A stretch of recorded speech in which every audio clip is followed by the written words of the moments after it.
신약성경 1페이지입니다. 마태복음 1장 18절에서 20절 한 절씩 함께 읽고 마지막 절 함께 합독하도록 하겠습니다. 예수 그리스도의 나심은 이러하니라. 그의 어머니 마리아가 요셉과 약혼하고 동거하기 전에 성령으로 잉태된 것이 나타났더니 그의 남편 요셉은 함께 읽습니다. 이를 생각할 때에 주의 사자가 현몽하여 이르되 다윗의 자손 요셉아 내 아내 마리아 데려오기를 무서워하지 말라. 그에게 잉태된 자는 성령으로 된 것이라. 아멘. 오늘 본문을 가지고 이 땅에 오신 예수 그리스도라는 제목으로 함께 말씀을 나누겠습니다. 크리스마스. 요즘에는 미국은 이미 크리스마스라는 말을 사용을 안 합니다. 해피 홀리데이라고 하죠. 이미 미국에서는 기독교 신앙으로 세워진 나라임에도 불구하고 종교의 다양성을 인정한다는 의미에서 더 이상 이제 성탄절을 메리 크리스마스라고 인사하지 않습니다. 그냥 해피 홀리데이. 그냥 하나의 그냥 공휴일이 돼버린 것이죠. 이럴 때일수록 더 우리는 크리스마스의 의미 또 성탄의 주인공이신 예수님을 더 깊이 생각하고 그 구원의 은혜를 함께 누려야 될 줄 믿습니다.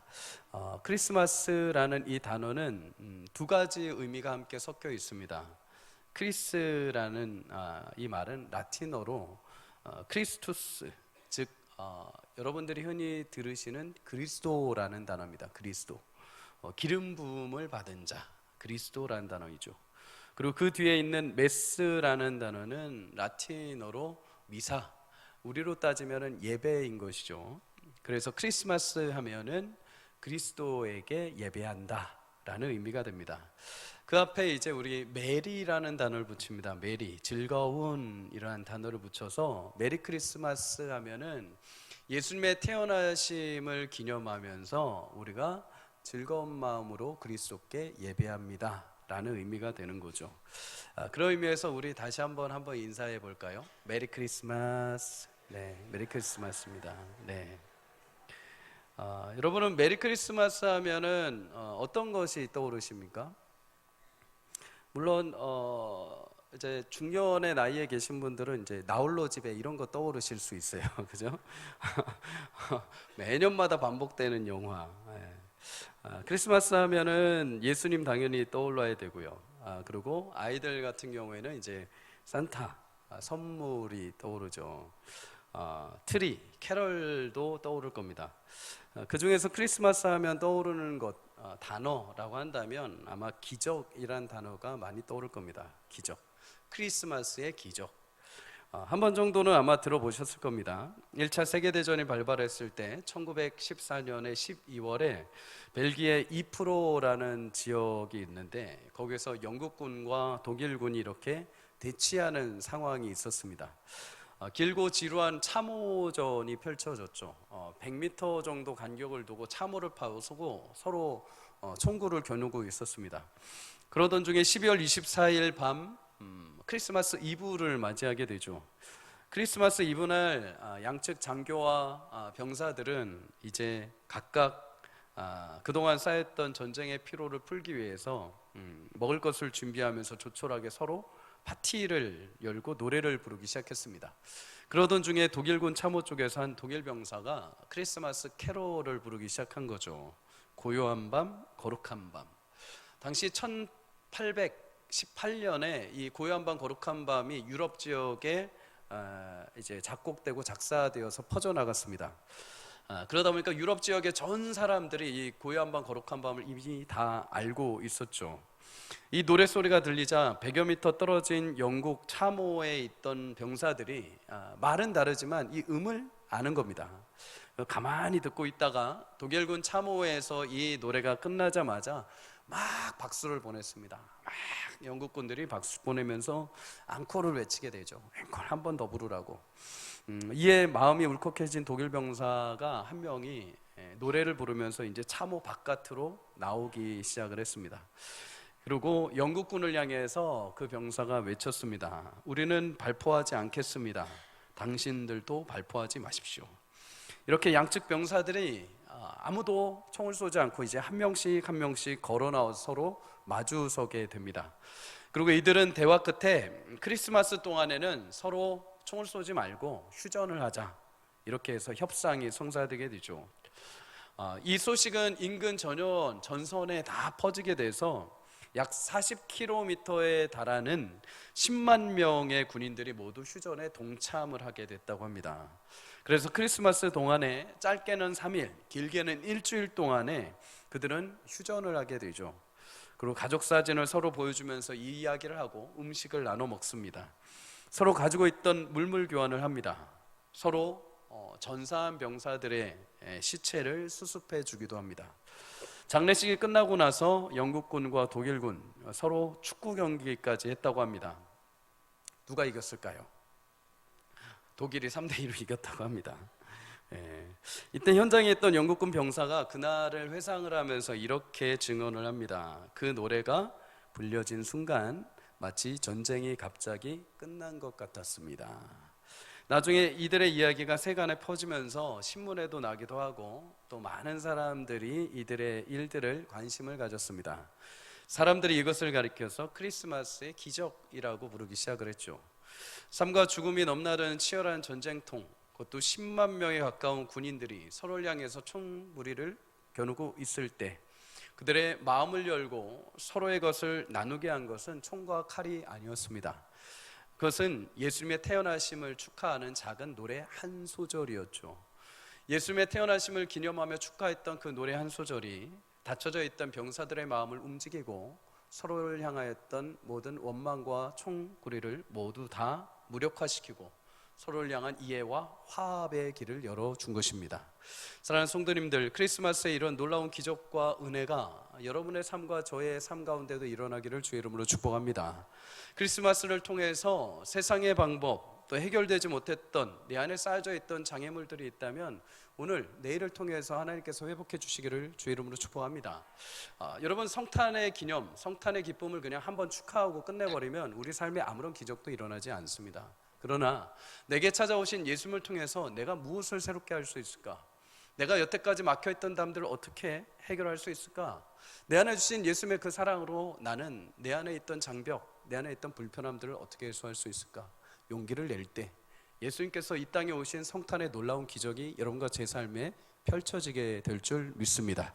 여러분 삶에 여러 관계와 여러 가지 어려움과 불신과 오해와 미움과 상처들이 있습니까? 그러면 손을 내미십시오. 그리고 용서해 보십시오. 그리고 이해해 보십시오. 나를 위해서 오신 예수님을 통해서 놀라운 크리스마스의 새로운 기적이 여러분의 삶 가운데 펼쳐지게 될 줄 믿습니다. 여러분, 기적이라는 단어의 의미는 사람으로서는 불가능한 일, 결코 이루어질 수 없는 일이 초자연적으로 이루어진 것을 말하죠. 그래서 흔히 기적을 가리켜서 신이 행한 일이라는 말을 합니다. 사실 앞에서 나눈 병사들, 크리스마스의 기적보다 더 놀라운 기적이 한 가지 있습니다. 그것은 사람이 결코 흉내낼 수도 없는 것, 오직 하나님만이 하실 수 있는 일, 그것이 바로 크리스마스의 주인공이신 그의 아들 예수님을 이 땅에 여러분과 저를 위해서 보내주신 성육신 사건입니다. 오늘 본문 1장 18절은 먼저 이렇게 말을 하죠. 우리 다 함께 읽어보도록 하겠습니다. 시작. 예수 그리스도의 나심은 이러하니라.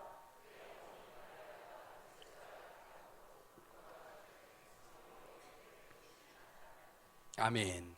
예수님의 나심에 대해서 이야기합니다. 태어나심, 출생에 대한 거죠. 하나님의 본체요, 하나님과 동등 되신 그 권능과 능력을 가지신 예수님이 이 땅에 태어나셨다는 것은 자신의 모든 권리를 포기하셨다는 것입니다. 자신의 모든 권리를 내려놓고 우리 인생 가운데 찾아오신 것이죠. 여러분에게 지금 누군가가 여러분 앞에 서서 당신이 가지고 있는 모든 것들을 포기하고 권리를 내려놓고 당신의 지식, 자신의 지위, 모든 것들을 내려놓고 딱 밖에 나가서 30년만 당신이 몰랐던 사람을 위해서 30년만 살다 돌아오십시오 라고 한다면 여러분 어떻게 하시겠습니까? 여러분들이 가진 재물, 지위, 능력을 포기하라고 한다면 그건 결코 쉬운 일이 아닙니다. 만약 선뜻 그렇게 한다면 그건 진짜 기적 중의 기적이죠. 가끔 이런 기적의 역사를 하시는 분들이 있습니다. 좋은 직장, 안정적인 생활을 이렇게 살아가다가 갑자기 어느 날 하나님의 거룩한 만남이 일어나게 됩니다. 그리고 예수 그리스도의 거룩한 만남 가운데 하나님께서 부르시죠. 컬링을 하십니다. 그래서 그 모든 안정적인 것들을 하루아침에 다 뒤로하고 선교 훈련을 받고 갑자기 선교사로 헌신하시는 분들, 오지로 들어가서 아무도 이름도 빛도 없이 그냥 그 영혼 한 영을 위해서 말씀을 전하고 섬기는 일들을 감당을 합니다. 여러분, 이런 일들은 사람이 계획한다고 해서 설득한다고 해서 되는 일이 결코 아니죠. 하나님의 강권적인 역사가 아니고서는 사도 바울처럼 다메섹 도상에서 인격적으로 하나님께서 급진적으로 만나시고 부르시지 않는 이상은 불가능한 겁니다. 이런 걸 기적이라고 하죠. 그런데 온 우주를 통솔하고 하늘을 보좌 삼으시고 천군 천사를 호령하신 예수님이 낮고 천한 우리 인생, 나의 인생의 현장 가운데 찾아오셨습니다. 나와 같이 가장 연약한 아기로 이 땅을 태어나셨습니다. 엄마 아빠가 도와주지 않으면 걸을 수도 없고 먹을 수도 없는 현실을 지나오셨습니다. 매일마다 엄마 아빠를 통해서 이 땅의 언어를 익히고 습득하셨습니다. 걸음마를 배우고 일을 배우고 형제 자매들과 함께 이 땅에서 고진 일들을 다 감당하셨습니다. 30년 동안 인생의 고뇌와 갈등을 매일마다 체험을 하셨죠. 영혼의 차원을 가지신 그분께서 우리 인간의 시간과 공간의 제약 안으로 들어오셨습니다. 그리고 33년의 삶을 사시다가 마침내 인생의 모든 죄를 짊어지시고 십자가에 오르셨습니다. 왜 그렇게 하셨을까요? 우리가 부르지도 않았고 우리가 찾지도 않았고 우리가 전혀 기대하지도 않았는데 스스로 그 권능의 자리를 내려놓으셨습니다. 그리고 스스로 아주 작고 작은 우리 인생 가운데 육체의 몸으로 오셨습니다. 이유는 딱 하나죠. 여러분과 저를 위해서, 여러분과 저를 사랑하시기에 모든 그 희생, 권리를 내려놓으시고 자기를 포기하시고 자기를 낮추시는 희생을 마다하지 않으셨습니다. 저는 예수님의 이 성육신의 장면을 보면 늘 떠오르는 장면 내리 하나 있습니다. 어린 시절에 아마 다 좋아하신 영화들이 한 편씩 있을 겁니다. 개인적으로 어린 시절에 슈퍼맨 1편이 제 뇌리에 굉장히 깊이 박혀 있습니다. 슈퍼맨 하면 아실 겁니다. 먼 우주에 크립톤이라는 행성이 있는데 그 행성이 폭발을 합니다. 그 행성에도 사람처럼 똑같이 생긴 사람들이 있는데 초능력을 가지고 있습니다. 엄청난 힘을 가지고 있죠. 그 행성이 폭파될 때 한 박사가 자신의 갓난 아기를 지구로 보냅니다. 살리려고 한 거죠.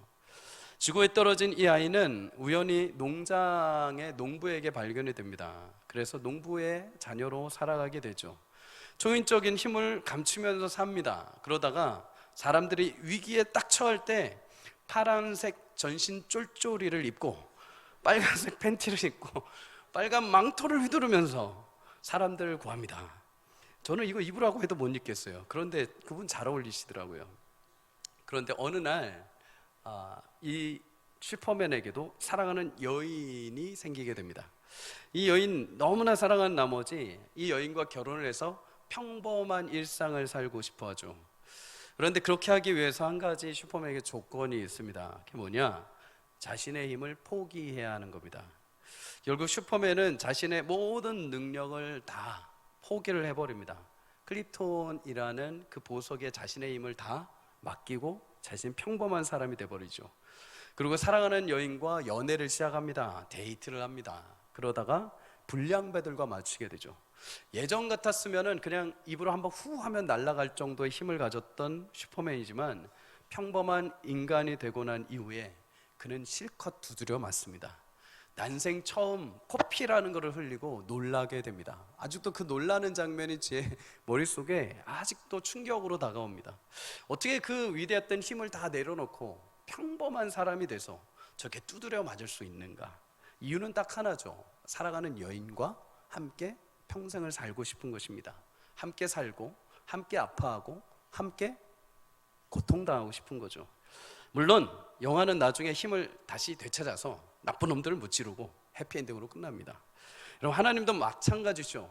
하나님이 예수님 보내셨다는 것은 하나님이 모든 것을 다 포기하셨다는 것입니다. 자신의 지위, 자신의 권능, 자신의 전능하심을 만약에 내놓을 수 있다고 한다면, 너희 하나를 내가 얻을 수만 있다면 내가 그거 다 내놓겠다는 겁니다.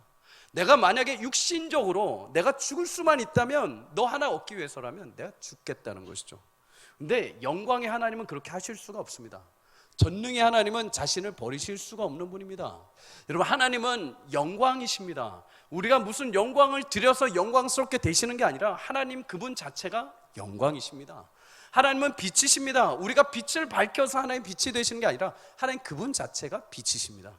하나님의 생명이십니다. 하나님으로부터 어떤 생명의 물줄기가 흐르는 게 아니라 하나님 존재 자체가 생명이십니다. 그런 하나님이 스스로를 내어버릴 수가 없으신 것이죠. 그래서 어떻게 하십니까? 자신의 생명과도 같고 자신의 전부와도 같은 예수 그리스도를 이 땅에 보내신 겁니다. 모든 육신의 옷을 입게 하시고 할 수만 있다면 내 이 아들을 죽여서라도 너희를 내가 택하겠다, 찾겠다.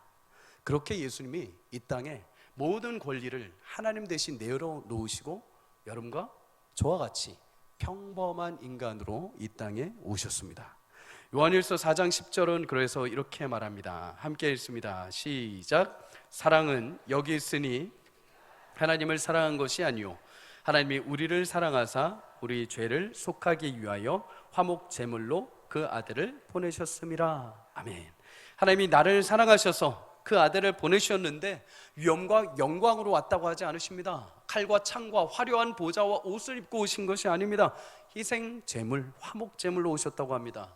구약에 보면 이스라엘 백성들이 하나님 앞에 제사를 드릴 때 자기 대신에 희생할 희생 제물을 데리고 들어갑니다. 흠없는 소나 양이나 염소, 그것도 안 되면 집비둘기를 데리고 가죠. 집비둘기마저 데리고 갈 수 없는 연약한 존재면 산에서 비둘기라도 잡아가지고 데려옵니다.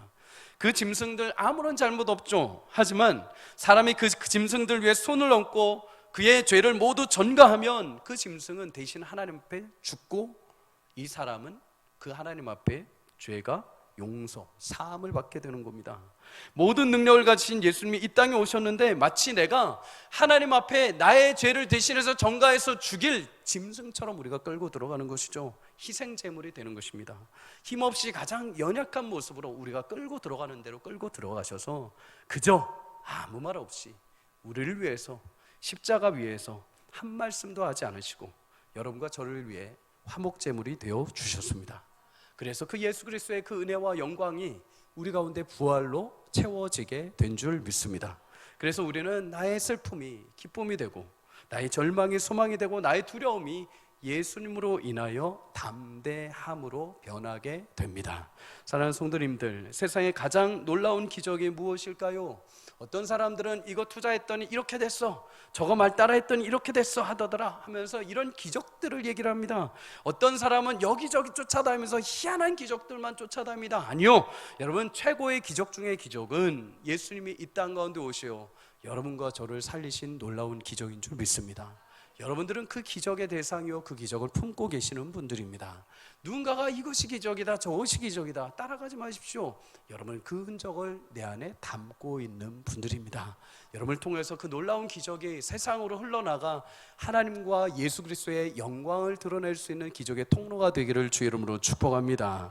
예수님이 놀라운 기적을 이루시기 위해서 육신적으로 영적으로 두 가지를 충족시키셨습니다. 첫째는 하나님이 약속하신 대로 아브라함의 혈통 다윗의 자손으로 태어나시는 것이고, 두 번째는 여러분 사람의 육신을 입고 태어나지만 육신의 혈통 그대로 태어나면 죄가 그대로 이어지게 되죠. 그래서 예수님은 죄가 없으신 분이어야 합니다. 죄가 없으신 분이죠. 그래서 중간에 사람의 힘으로 태어나는 것이 아니라 성령의 능력으로 잉태되신 줄 믿습니다. 오늘 18절에 보면 예수님은 그 육신의 어머니가 마리아요 아버지는 요셉이다라고 말하죠. 하나님은 아브라함에게 약속하신 대로 그 혈통적으로 예수님을 아브라함 그리고 그 아들들 그 후에 다윗의 자손 그리고 마침내 요셉의 가정에 태어나게 하셨습니다. 그래서 오늘 20절에 보면 요셉을 가리켜서 다윗의 자손이라고 말하죠. 너희에게 다윗의 자손을 통해서 메시아를 나게 하셨다는 그 말씀이 이루어지게 하신 것입니다. 말씀을 철저하게 성취해 내신 것이죠. 그와 동시에 예수님은 다윗의 가문으로 출생하시지만 결코 사람의 죄와 허물을 가질 수 없습니다.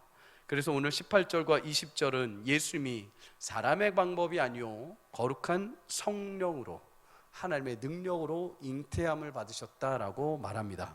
로마서 8장 3절을 우리 함께 읽겠습니다. 시작. 율법이 육신으로 말미암아 연약하여 할 수 없는 그것을 하나님은 하시나니 곧 죄로 말미암아 자기 아들을 죄 있는 육신의 모양으로 보내어 육신의 죄를 정하셨다. 아멘. 예수님은 육신의 모양, 여러분과 저와 똑같은 인성과 외모를 가지고 이 땅에 태어나셨지만 여러분 죄가 없는 분입니다. 죄가 없게 하시기 위해서 성령을 통한 신비한 방법으로 마리아의 몸을 통해서 잉태가 되신 거죠. 죄가 없으신 예수님, 왜 죄가 없으셔야 될까요? 여러분, 예수님이 죄가 있는 상태로 태어나셔서 우리를 위해 죽으시면은 그거 우리를 위한 죄 사함이 되지 않습니다. 그건 예수님의 죄를 위해서 스스로가 죽으신 것이죠. 이 땅 가운데 하나님께서 예수님을 왜 보내셨습니까? 왜 여러분과 제가 서로의 죄를 위해서 죽으면 안 됐습니까?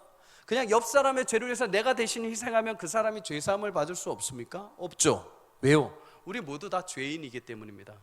우리 모든 죄인들을 위해서 대신 누군가가 죽기 위해서는 그 존재가 죄가 없는 존재여야 됩니다. 죄가 없는 이가 와서 대신 내 죄를 전가받고 그가 내 대신 죽었을 때 나는 죄 사함을 얻게 되는 것이죠. 그래서 예수님은 죄가 없는 상태로 오시기 위해 육체의 몸을 빌려 오시지만 성령의 능력으로 죄가 없는 하나님의 영광스러운 자녀로 이 땅에 태어나신 것입니다.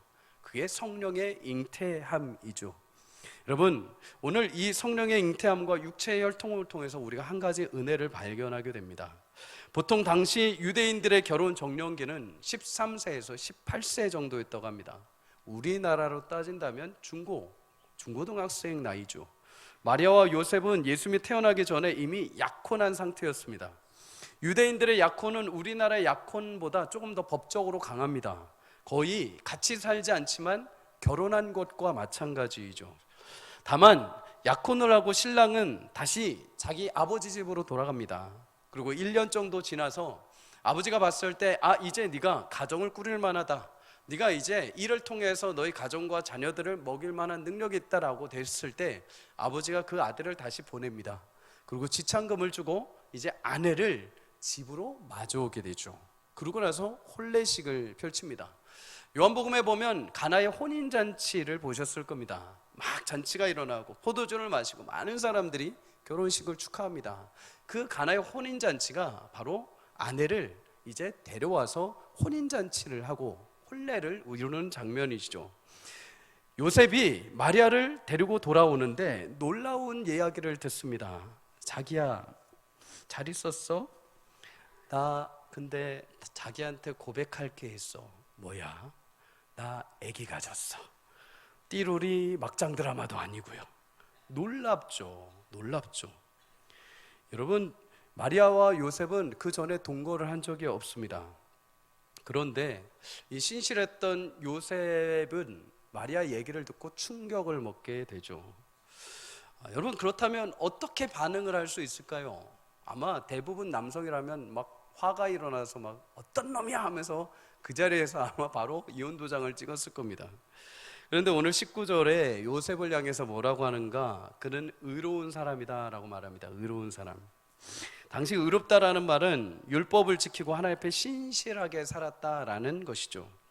요셉은 분명 하나님의 말씀을 잘 지켰던 사람입니다. 그런데 그런 요셉에게 고민이 발생을 하죠. 사랑하는 마리아가 자신과 관계하지 않고 아이를 가진 겁니다. 이것을 율법적으로 신실하게 따라서 이것을 해결하기 위해서 방법은 딱 하나입니다. 마리아를 고소하고 돌로 쳐 죽여야 되는 겁니다. 근데 여러분, 요셉이 그것을 감당할 수가 없죠. 왜 그랬을까요? 그는 그 일들을 통해서 그냥 가만히 끊고자 했다라고 말합니다. 분명히 율법적으로는 고발하고 그의 의로움을 보자면 고발하고 끌어내야 됩니다. 그런데 그렇게 안 했다는 거죠. 왜 그런가? 어떤 신학자가 이 부분에 대해서 이렇게 해석을 합니다. 당시에 갈릴리 나사렛 지방은 그리 크지 않은 지방이었습니다. 옆집에 누가 있고 저 앞마을에 누가 살고 이런 거를 다 알 정도였다는 거죠. 요셉과 마리아는 어려서부터 한 동네에 살면서 서로를 알고 지낸 사이였습니다. 그래서 서로가 어떤 성품의 소유자인지, 요셉이 뭐를 잘하고 얼마나 신실한지, 마리아가 어떤 소유를 가지고 있고 어떤 신실함을 가지고 있고 어떤 지혜를 가지고 있는지 서로 다 잘 알고 있었다는 겁니다. 갑자기 어느 날 눈이 맞아서 결혼한 게 아니라 서로를 잘 서로 알다가 자라서 서로의 삶의 모습과 인격과 신앙을 보고 결혼하게 된 겁니다. 요셉은 마리아를 굉장히 잘 알고 있었습니다. 마리아의 신실함, 마리아의 순전함. 근데 마리아가 갑자기 자신이 모르는 아기를 가졌다고 하니까 이게 이해가 되지 않는 겁니다. 분명히 율법적으로 자신의 신실함을 따지고 보면 이 마리아를 돌로 쳐야 되는데 결코 마리아가 그럴 여인이 아니라는 거죠. 그래서 이는 고민을 합니다. 데려오자니 마리아를 죽일 수밖에 없고, 안 데려오자니 이걸 어떻게 해결해야 될지 막막한 겁니다. 그래서 두려움과 염려 가운데 휩싸여 있는 거죠. 그런데 그때 주의 사자가 꿈속에서 요셉을 찾아옵니다. 그리고 뭐라고 하느냐? 마리아 데려오는 것을 두려워하지 마라. 왜? 네가 생각하는 것처럼 인간의 방법으로 마리아가 아이를 가진 것이 아니다. 마리아는 하나님의 영광스러운 성령의 능력으로 아이를 잉태한 것이다. 이 말씀을 듣자마자 요셉 굉장히 의로웠죠. 그 의로운 요셉 당연히 의로운 행동을 합니다. 그 말씀을 듣자마자 바로 순종하고 마리아를 자신의 집으로 데려옵니다. 그리고 기한이 찰 때까지 마리아를 잘 보존하고 그 태에서 예수 그리스도가 나게 하십니다. 여러분, 그런데 마리아와 같이 어떻게 보면 겉으로 사람들이 봤을 때는 돌에 맞아 죽을 정도로 불의하고 숨기고 싶은 여인의 모습들이 있습니다. 어디에 있느냐? 마태복음 1장에 보면 1장 1절부터 여러분 아브라함부터 시작해서 계속 족보가 나옵니다. 그리고 그 족보를 통해서 예수님이 나게 되셨다라고 증거가 되죠. 근데 이 족보에 대해서 1장 17절에 이렇게 말합니다. 그런즉 모든 대수가 아브라함부터 다윗까지 14대요, 다윗부터 바벨론으로 사로잡혀 갈 때까지 14대요, 바벨론으로부터 사로잡혀 간 후부터 그리스도까지 14대더라. 아브라함부터 다윗까지 14대, 다윗부터 바벨론에 사로잡혀 가기까지 14대, 바벨론에 돌아와서 지금 이제 요셉과 메시아 예수님까지 이어지는 14대, 계속해서 아브라함의 대가 이어졌다는 겁니다. 그런데 여러분, 이 약속의 혈통이 이어오기가 쉽지가 않았습니다. 만만치가 않았습니다. 이 족보에 보면 총 5명의 여인이 등장합니다. 5명. 그 중에 마리아를 제외하고 4명의 여인이 등장하죠. 1장 3절과 5절을 보면 그 여인들은 다말, 라합, 룻, 그리고 우리아의 아내 밧세바가 등장합니다. 왜 이 족보가 이어지기가 쉽지 않았는가? 왜 이 여인들 때문에 그런가? 여러분, 유대인들의 족보에 여인들의 이름이 들어간다는 것은 쉽지 않은 일이었습니다. 의도적으로 집어넣은 거죠. 그런데 이 여인들에게 특징이 있습니다. 죄송하지만 정상적인 삶을 살았던 여인들이 아닙니다. 정상적으로 결혼을 해서 그 후손들을 이었다, 그 계보를 이었다라고 말할 수 있는 자격이 있는 여인들이 아닙니다. 다말, 그 여인은 창세기에 보면 남편을 잃고 자신의 시아버지인 유다와 관계를 해서 자녀를 낳고 그 대를 이어갑니다. 라합, 여리고 안에 있던 기생 출신의 이방 여인이었죠. 그런데 이 라합을 통해서 다윗의 선조가 태어나게 됩니다. 룻은 남편을 잃었던 모압 여인이었습니다. 시어머니였던 나오미를 쫓아 베들레헴으로 돌아왔지만 남편의 먼 친척이었던 보아스와 결혼해서 시어머니의 가문을 잇게 되죠. 또한 우리아 아내 밧세바, 다윗에게 큰 상처를 받죠. 다윗의 그 탐욕 때문에 이 밧세바는 우리아 남편이었던 우리아를 전장에서 잃게 됩니다. 그리고 다윗의 아내가 되고 솔로몬을 낳게 되죠. 여러분, 이처럼 예수님의 육체적 혈통의 족보를 보면 사실 부끄러운 이름들이 있습니다. 이 여인들은 남들에게 인정받을 만한 이름도 아니요, 대부분 유대인들이 보면 숨기고 싶고 연약한 이방 여인들에 불과했습니다.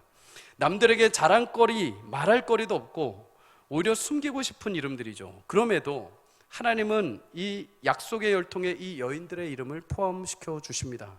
그리고 한 여인이 더 있죠. 그 여인은 마리아입니다. 마리아. 마지막 여인 마리아. 이 여인 마리아도 사실 인간적인 눈으로 봤을 때는 굉장히 엄청난 일을 경험한 겁니다. 당시에 남편이 있음에도 불구하고 남편과 관계하지 않고 혼외자가 태어나 버린 것이죠. 인간적으로 세상적인 눈으로 봤을 때 이 5 여인 모두가 다 이상하고 불의하고 부정한 방법으로 그 대를 이어갑니다. 그런데 여러분, 이 4 여인과 마리아 한 명 다른 점이 하나 있습니다. 뭘까요? 이 4 여인은 하나님께서 약속하신 말씀대로 그 계보를 잇기 위한 하나님의 치열한 방법입니다. 세상의 방법이죠. 그렇게 해서라도 하나님의 약속을 이루어 가십니다. 그런데 마치 시아버지와 내가 모르는 먼 친척 남자와 함께 결혼하면서까지 대를 이어갑니다. 불의하죠. 자랑할 거리가 아닙니다. 그런데 마리아는 어떨까요? 똑같이 그의 남편과 결혼해서 아이를 낳지 않지만 이 여인에게는 이제 새로운 시작이 됩니다. 누구요? 하나님의 영광스러운 성령을 통해서 하나님의 자녀이신 예수 그리스도가 태어나게 하셨습니다. 여러분, 똑같은 여인이지만 다르죠. 인생의 방법과 인생의 부정한 방법으로 그 출생과 계보를 이었다면 이제 하나님께서 그 모든 것을 끊어버리시고 이제 성령을 통해서 새로운 시작을 하게 하신 겁니다. 이제 예수 그리스도를 통해서 그 뒤에 태어나는 모든 영혼들은 이제 부정한 것, 불의한 것, 수치, 염려, 더러움 그런 거 없이 예수 그리스도 안에서 모두가 다 죄 사함을 얻고 새롭게 되는 은혜를 베풀어 주셨습니다. 그래서 고린도후서 5장 17절은 이렇게 말합니다. 우리 다 함께 읽겠습니다. 시작. 그런즉 누구든지 그리스도 안에 있으면 새로운 피조물이라 이전 것은 지나갔으니 보라 새 것이 되었도다. 아멘. 여러분, 우리도 살펴보면 이 여인들처럼 숨기고 싶고 감추고 싶고 잊고 싶은 죄악들이 많이 있습니다. 인생의 수치와 창피함들, 여러분 그런 것들 모두 다 감추고 싶죠. 그런데 하나님이 이제 성령이 새롭게 임하셔서 마리아를 통해서 이제 모든 것들이, 과거의 것들, 수치들이 물러가고 새롭게 예수님을 통해서 새로운 생명이 태어나게 하신 것처럼 구원받은 저와 여러분의 인생 가운데 있던 모든 수치들을 물리시고 영광스럽게 하나님의 자녀로 아름답게 우리의 새로운 시작을 이루게 하신 줄 믿습니다. 사랑하는 성도님들, 가족과 부모, 내 자녀를 두고 내가 하는 일 또는 나의 인생을 두고 수치스러워서 주눅들어 계신 분들이 있습니까? 나는 이 정도밖에 할 수 없고, 내 과거는 이렇고, 나의 전은 이렇고, 내 자녀 이거밖에 안 되고, 내 부모는 이 지경이고 하면서 스스로를 제한하신 분이 계십니까? 하나님은 그런 우리를 향해서 창피하지 않으십니다. 그럼 우리를 향해서 왜 그것밖에 안 돼라고 말하지 않으십니다. 그게 아니라 그럼에도 불구하고 있는 모습 그대로 우리를 하나님께서 인정해 주시고 만나 주시고 거룩한 하나님의 자녀의 반열에 세워 주신 줄 믿습니다. 여러분, 그 이유가 무엇입니까? 예수님이 새롭게 성령으로 잉태하셨기 때문입니다. 과거의 여인들의 방법이 아니라 이제 새로운 방법으로 이후의 모든 구원받은 자녀들의 삶을 새롭게 만들어 가십니다. 그래서 하나님은 인간의 약함 때문에, 부족함 때문에 제한받지 않으시고 하나님의 신실한 뜻을 이루십니다. 마가복음 2장 17절에 예수님은 그래서 우리에게 이렇게 말씀하십니다. 나는 의인을 부르러 온 것이 아니라 죄인을 부르러 왔노라. 성도님들, 오늘도 우리는 아무 공로 없고 자랑할 것 없고 우리를 내세울 것 없을 수 있습니다. 때로는 수치와 부끄러움과 연약함이 과거의 여인들처럼 우리 가운데 있을 수 있습니다. 겉으로 멀쩡해 보이지만은 내 남편, 내 아내에게도 말 못할 사정들, 나의 부모에게도 말 못할 사정들, 내 자녀에게도 꺼내놓을 수 없는 모든 짐이 내 안에 있을 수 있습니다. 굳이 말할 필요도 없고 굳이 그것 때문에 창피할 필요도 없습니다. 왜요? 이제 예수 그리스도께서 성령의 능력으로 새롭게 이 땅 가운데 태어나시고 그 새로운 삶을 여러분과 저에게 전가해 주셨습니다. 나는 예수님에게 죄밖에 전가한 게 없습니다. 나는 예수님에게 전가해서 내 대신 죽인 것밖에 없습니다. 그런데 예수님은 그 모든 수치를 감싸 안으시고 죽으시고 부활하셔서 우리에게 대신 새로운 생명을 주신 줄 믿습니다. 데이빗 링이라는 목사님이 계십니다. 그분은 1953년 미국 아칸사스에서 태어났는데 태어날 때부터 뇌성마비 장애를 안고 있었습니다. 그는 어디를 가든 모두가 거절했습니다. 당신 몸 불편한데 왜 내 앞에 있습니까? 당신 몸 불편한데 우리 공동체에 왜 들어왔습니다 하면서 항상 거절을 받았습니다. 그가 나타나면 사람들은 그를 떠났습니다. 그러던 그가 예수님을 인격적으로 만나게 되죠. 그리고 내 인생이 보잘것없는 인생이 아니구나, 내가 조금 몸이 불편하다고 해서 내가 의미 없는 인생이 아니구나, 예수님 안에서 내가 새로운 인생이구나, 예수님 함께 하시는 인생이구나, 그러면서 자신을 존중하기 시작을 했습니다. 그 이후에 하나님의 사랑을 전하고 싶은 마음에 신학을 공부를 하고자 했죠. 설교자로 부적합하다는 주변의 사람들 만류에도 1980년에 이분은 목사가 되고 여러 곳에 말씀을 전하는 전도자의 삶을 살게 됩니다. 사람들은 그에게 학교에 가면 안 되고 결혼해도 안 되고 자녀를 낳아서 더더욱 안 된다고 했지만 그는 학교를 갔고 졸업을 했고 여인을 만나 결혼해서 4명의 자녀를 이루었고 행복한 가정을 꾸리게 됩니다. 그리고 그는 1996년 5월에 자신이 설교자로 부적합하다고 거절했던 리버티 신학교에서 20년 만에 졸업식 설교자로 강연해달라고 초청을 받게 됩니다. 자신을 과거에 거절했고 자신이 안 된다고 했던 학교에서 초청을 받아가서 설교를 한다는 거 얼마나 감격이었을까요? 그 감격 가운데 그는 졸업자들에게 이렇게 도전을 합니다. 하나님께서 아무것도 장애가 되지 않으십니다. 하나님이 구원하시지 못할 오래된 죄인도 없습니다. 하나님께서 응답하시지 못할 어려운 기도 제목도 없습니다. 하나님께서 부흥시키지 못할 교회도 없습니다. 하나님은 나와 같이 별 볼 일 없는 자를 택하셔서 특별한 사람이 되게 하신 것처럼 여러분에게 똑같은 일을 행하십니다. 하나님은 여러분을 아주 많이 사랑하셔서 어떤 장애를 가진 사람도 하나님께서 아름답게 만들어 가실 것입니다. 사랑하는 성도님들, 오늘도 우리 인생 가운데 무엇으로 포장할 필요 없습니다. 있는 모습 그대로 주님 앞에 나아오십시오. 하나님은 그 모습 그대로를 받아주시고 사랑하시고 새롭게 하시기 위해 이 땅에 예수 그리스도를 보내주셨습니다. 부족하고 연약한 자라 하더라도 예수님은 그 영광스러운 족보에 여러분의 이름을 올려놔 주셨습니다. 세상 사람들은 화려하고 영광스러운 책에 자신의 이름이 기록되기를 바랍니다. 어디에 가면 누가 알아주기를 바라고 어디에 가면 인정받기를 원하죠. 저는 성도님들 모두가 그런 사람들이 되시기를 주의 이름으로 축복합니다. 어디를 가면 저분 내가 아는 권사님인데, 저분 내가 아는 장로님인데, 저 청년 내가 과거에 함께했던 우리 신앙소 했던 청년들인데, 그렇게 자랑거리가 되기를 바랍니다. 그런데 더 큰 자랑거리가 있다는 것을 꼭 잊지 마십시오. 내 보잘것없는 이름이 예수 그리스도를 통해서 영원한 하나님의 생명책에 기록되어 있습니다.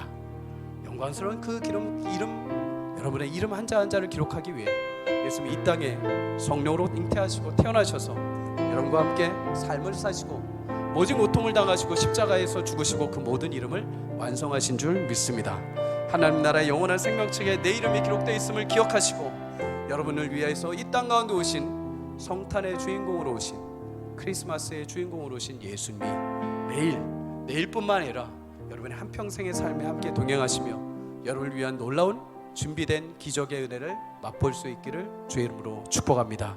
그 예수님이 이제 여러분을 떠나지 않으시고 매일 함께 동행하실 것입니다. 그것이 메리 크리스마스입니다. 나와 함께 하시기에, 나를 위해서 태어나신 그 예수님을 기뻐하기에 내가 매일마다 즐겁게 그분을 예배하는 삶, 그것이 성도에게 진정한 크리스마스이고 메리 크리스마스의 은혜인 줄 믿습니다. 사랑하는 성도님들, 예수님이 함께 하실 것입니다. 그 주님과 함께 동행하며 성탄을 기쁨과 즐거움과 하나님의 놀라운 기적의 역사를 맛볼 수 있기를 주의 이름으로 간절히 축복합니다. 우리 함께 찬양하고 예물 올려드리겠습니다.